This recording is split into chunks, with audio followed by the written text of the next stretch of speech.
everyone, welcome back to Building a Village.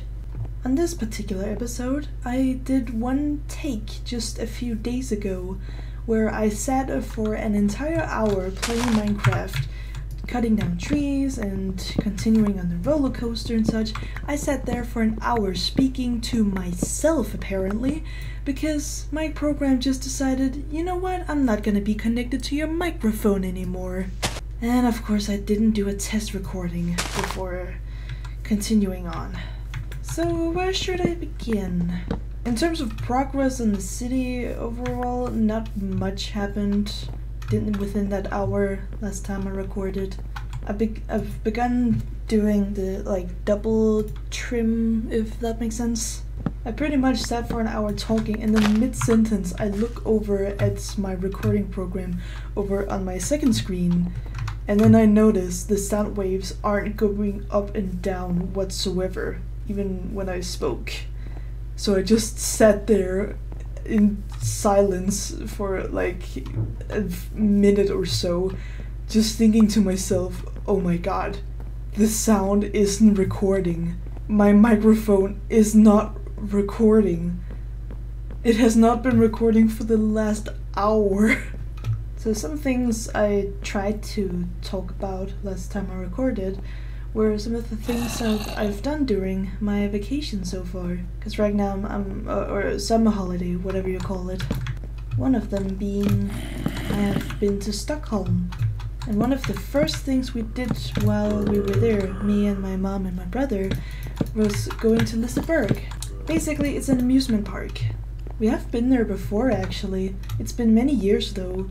So this year we finally went there again. And the roller coasters they have, especially the wild ones, are so much fun. Like the way that the roller coasters feel when you ride them even feels comfortable and fun during the ride. And I say that because sometimes here in Denmark we do have okay roller coasters. There are some good ones too. There has just been a few roller coasters, in my opinion, that I've tried over the years where I've just started to notice how uncomfortable it is to ride them. I'm more talking about rides that has been there for many years, so rides that I before in time would love to ride over and over again, but now every time I ride them, it just hurts my neck. Like the safety things that go over your head and such, that is supposed to keep you safe. Yeah, those hurt my neck sometimes. It could just be me getting older, but like still the safety and the ride itself is in Liseberg, the rides they're comfortable and they're fun. But some of the rides here in Denmark just makes me just want to ride them once and then I'm good. Although we were a bit unfortunate because while we were at Liseberg it was raining once in a while. So during some of the rides, it would rain so much and so hard on us that it would basically blind us during the ride and also kind of hurt, which almost made the ride itself more comical, like funny, comedic. Still, pretty. It hurt. Those raindrops hit you really hard sometimes. So we got a bit wet also on the water slides. Even though me and my brother got wet while we were there, we could not compare to my mom.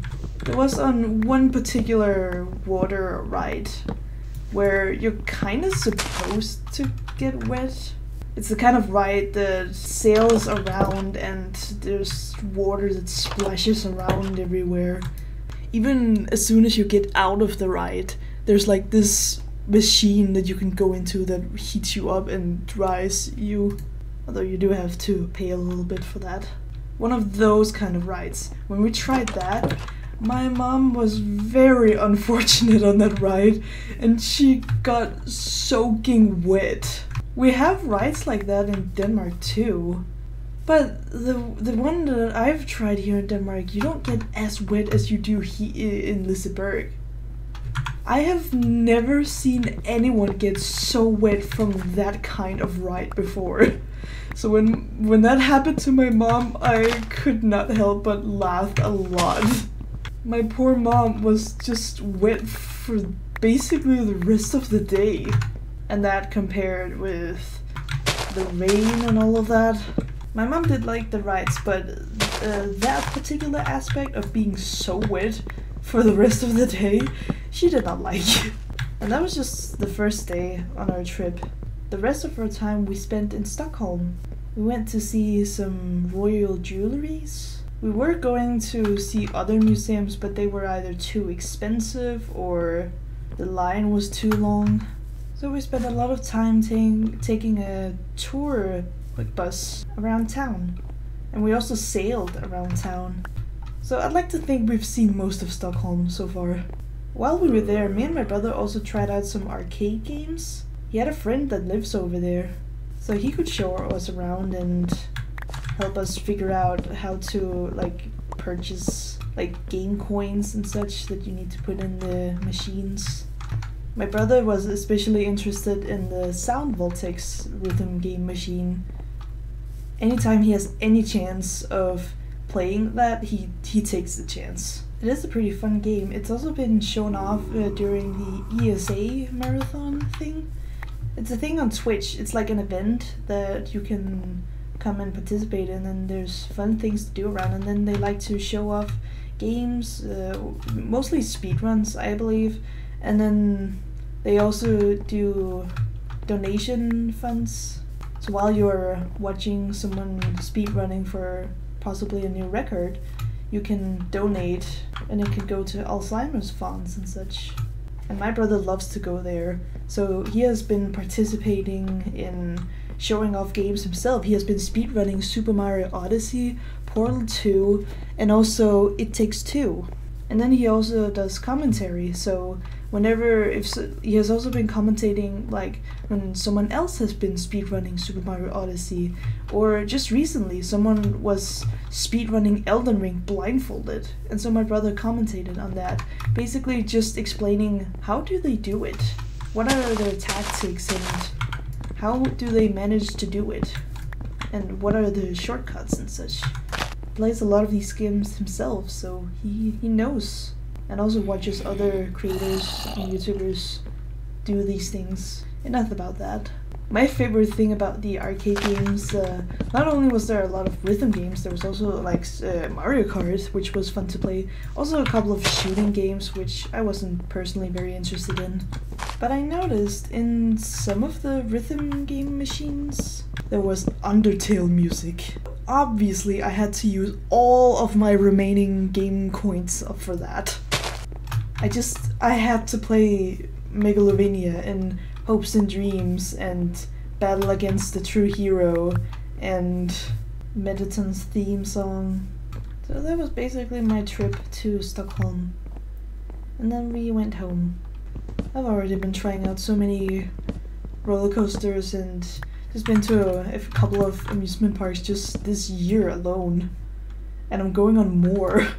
I remember last time I tried to record, I was talking about this whole thing with like, vacation has been so fun, summer holiday is almost over, then I have to go back to school, and then I started reminiscing or just thinking about school in general. Because normally I would look forward to seeing my friends again, but the thing is, I occasionally see my friends from school in my free time. And it's usually during that when we just hang out and maybe drink a little. It's usually there we hang out and have a lot of fun with it. Because usually every day in school, I'm often tired, so as soon as I'm off from school, I just go home. Sometimes I've even taken a nap right after school. That's not even because most of the days are even that long. I guess it's just about how much it affects my mentality. So then the big question, is there anything to look forward to in school? And the answer is, maybe the teachers? The teachers are nice people.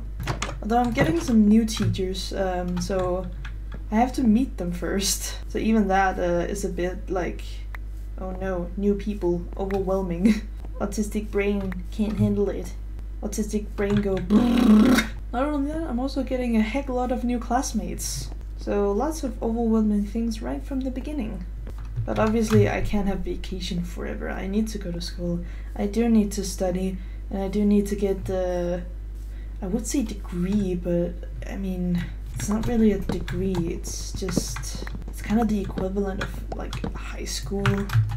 It's just gonna be cool someday once I finally finish. Like, not only to be able to prove that I was able to go through this thing, this higher education thingy, to be able to finish that despite me having some mental challenges, but also to be able to celebrate and party afterwards. I've seen tons of students every year celebrating and oh my god, not you stupid fuckers. Yes, bad omen, I know. But also just to be able to celebrate just like I've seen many others do. Being able to wear that cap and to prove to the world that my head is something. It's my, like, I can use my head for something. I can do math, apparently. I can do math the way the school wanted me to do math. Even though basically every single math lecture I was overwhelmed throughout the entire year.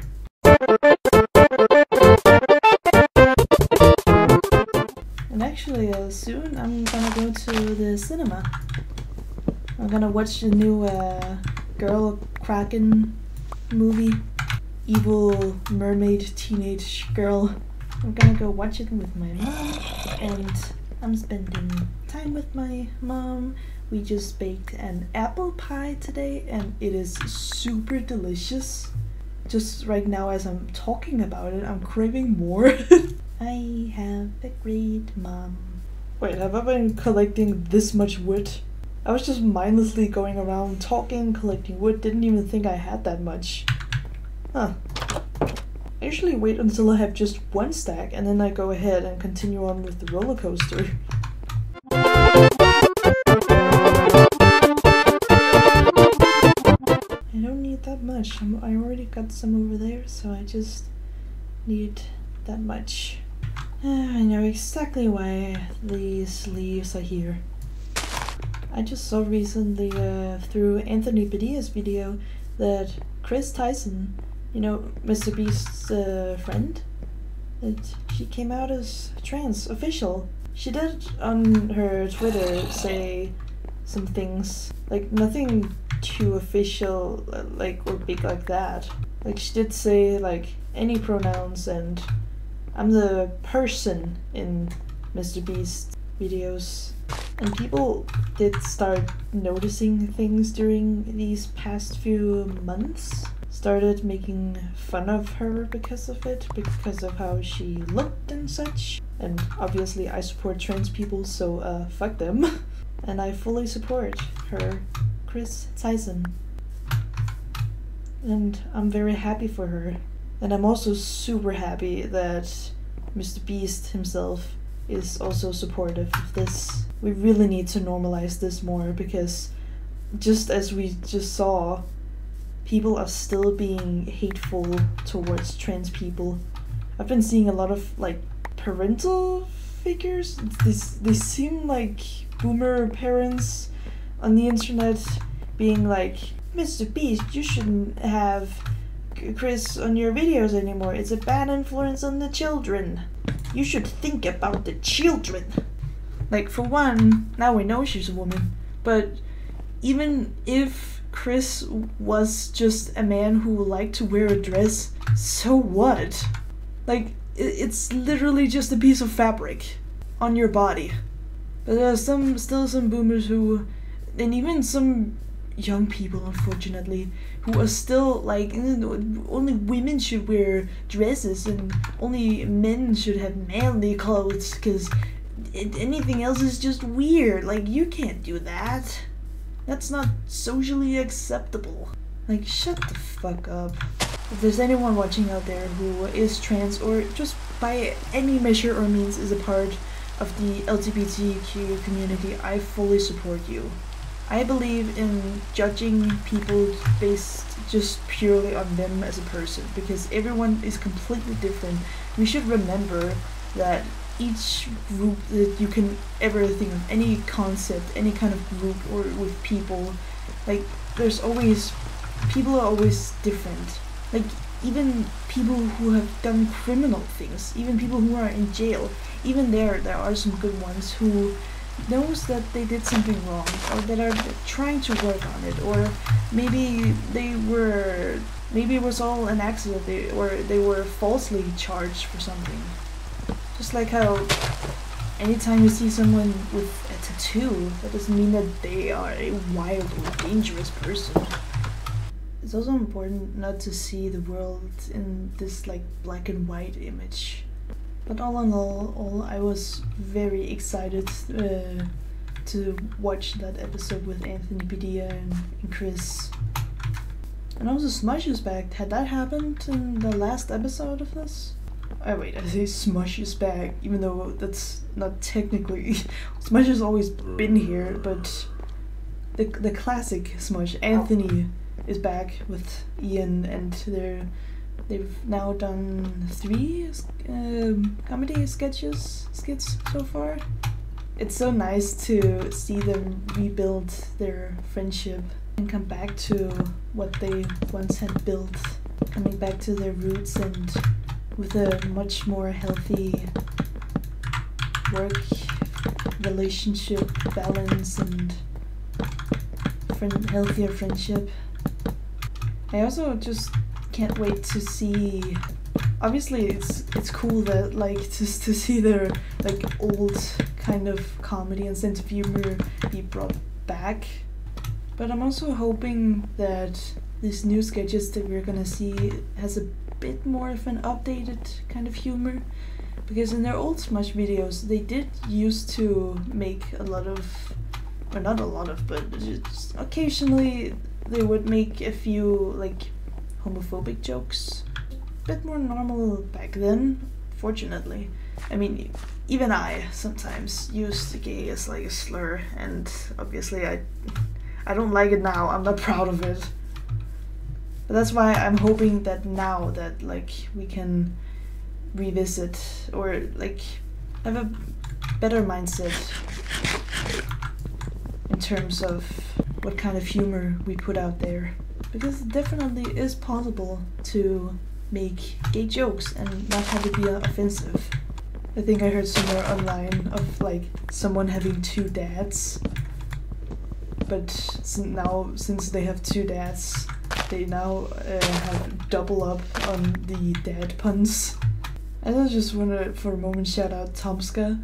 Like he said in his own videos, he was proud of being able to make a gay joke that wasn't offensive in like 2009 or 2010 or something. If you remember the Estov movie skit, in one of them, there's this guy who's saying, "Doctor, I think I'm a homosexual." "Well, how can you tell?" And then he pukes out a rainbow. Like, we need more jokes like that.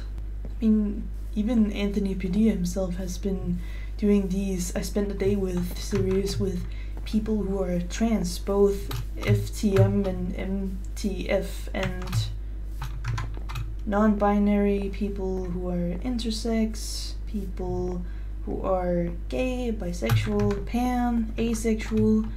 He's been interviewing lots of people. It's nice to see how we're changing the internet and the world around us and being more positive and more accepting towards these kind of things. Oh, I'm so close and I need so little. While I'm waiting for the trees to go, why not enjoy this apple pie? These kind of NPCs in Minecraft, like the pillagers and this llama guy, I see them just appearing out of nowhere, but I never see them spawn. So are they programmed to spawn out of my sight? For example, like behind me or something? I'm actually considering eating this apple pie for breakfast. I'm guessing another tree was still not done despawning, and then this one grew, so now it just has weird leaves. Really? Really? I'm not even done with my other bad omen yet. Seriously? Now I'm basically finished with the wood trims of the roller coaster. So now I just need the fence on top.